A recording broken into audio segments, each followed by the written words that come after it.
Imagine you are playing Super Mario, but every single time you died, Bowser showed up and said, "Hello Mario, I see you have died. Well, no problem. I will let you respawn, but you have to give me 100 gold coins."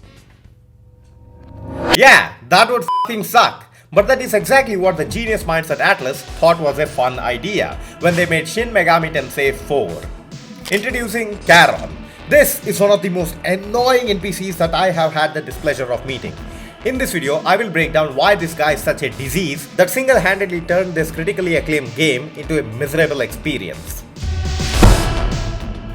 Shin Megami Tensei IV, like all SMT games, is a challenging turn-based RPG, where you can go from an easy fight to a life or death situation in an instant.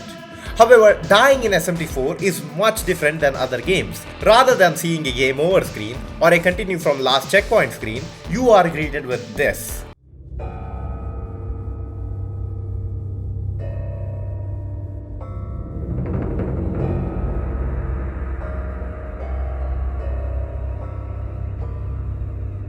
Ladies and gentlemen, this is Shin Megami Tensei IV's death screen. And your eyes do not deceive you. This is indeed a 45-second long cutscene which you cannot skip, followed by 2 more minutes of dialogue before Karon, our resident dickhead, even reveals the point of this place. Resurrection. Since the game is hard and has no autosaves, Charon acts as an insurance agent. If you die in any battle, Charon will revive you and put you right before the fight occurred. In exchange, he will ask for money, and if you don't have sufficient money, he even offers financing options, allowing you to go into debt. But CritZy, being able to recover lost progress in exchange for money sounds like a great idea. What could possibly have gone wrong? Oh, I'm glad you asked. Let's start with the most important question that we all ask ourselves. Why the fuck is this even a mechanic? I mean, respectfully, Shin Megami Tensei IV has the quality of life of being able to save anywhere at any point. You can save in a peaceful place, you can save in a dangerous place. You can save every 1 hour, you can save every 5 seconds. You can even save while standing in literal poison. So when you're about to fight a boss, the game usually prompts you saying, "I smell a rank ass demon ahead" or something like that, to warn you to save the game. If you die and lose progress, it is almost always your fault for not saving. The introduction of Karon sounds like an addition to the quality of life, but the fact that he demands so much freaking maca and you have to watch a whole ass cutscene every time you die, it slows the game down so much. Speaking of, problem 2. Slowing a slow game. Shin Megami Tensei IV isn't a perfect game. Some might even say it is bad, with the main complaint with this game being how slow it is. This is the Pokemon Diamond and Pearl of Shin Megami Tensei games. The movement is slow, the picking up of items is slow, the progression is slow, the entire game is just slow.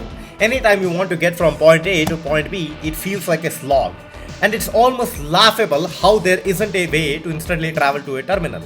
You introduce Go Home in Shin Megami Tensei Persona 4, why couldn't you introduce a similar item in this game that desperately needed it?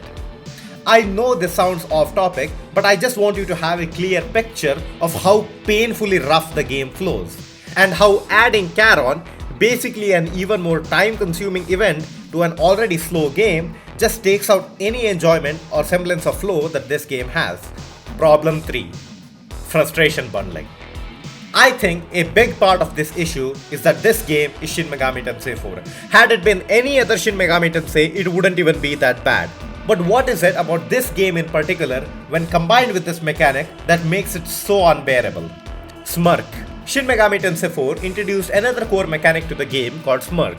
Smirk is a status that you can randomly get if you land crits or attack weaknesses. When you have Smirk, you can more easily dodge attacks, deal more damage, and have higher critical hit rate. However, this also applies to enemies, and more specifically, bosses. If a boss ever gets Smirk, the boss will literally steamroll your whole team out of nowhere and it will feel unfair. And I mean, it's literally f***ing RNG. Now, I don't think Smirk by itself is necessarily a bad mechanic. In fact, it is actually really fun learning the boss's attack patterns and playing around the Smirk mechanic. But as you can see, you are already getting your ass kicked by the difficulty and RNG of this game. Even if you wanted to adapt to the game and learn the boss's weaknesses, that can only happen when you first go through the necessary deaths. Deaths that lead to Charon. Charon, who is insistent on robbing you of the maca that you desperately need for equipment and fusions. Charon, who loves wasting your time by telling you the same dialogue every time. Charon, who's actively hindering you from just clicking the load save button and trying the boss again. Man, I am sad. I am sad that this guy exists because I genuinely think Shin Megami Tensei IV is a special game that I want more people to experience. But with how poorly the game mechanics are implemented, I don't think I can even recommend this game. But of course, with every mechanic I cover on this channel, good or bad, I always ask myself, is there anything I would change about this mechanic? And I see only two options. Section 3. Solutions. Option 1. Remove Charon completely. Atlus has been slowly bringing its older games onto Steam and consoles, and when that time comes for Shin Megami Tensei IV, I hope they just cut him out. I hope they leave him behind on the 3DS where he deserves to be. I am all for preserving legacy and keeping the parts of the games that give it character, even if it may be a little flawed. But this genuinely is a part of the game that I would not only be fine with omitting, but I think it would greatly improve the experience of the game. Or option 2, rework Charon completely. As it stands, refusing Charon is almost always the correct strategy, as using him cripples the player out of money, a very important resource for the majority of the game's playtime. I would want Charon to be reworked in a way that the game gives the player a decision.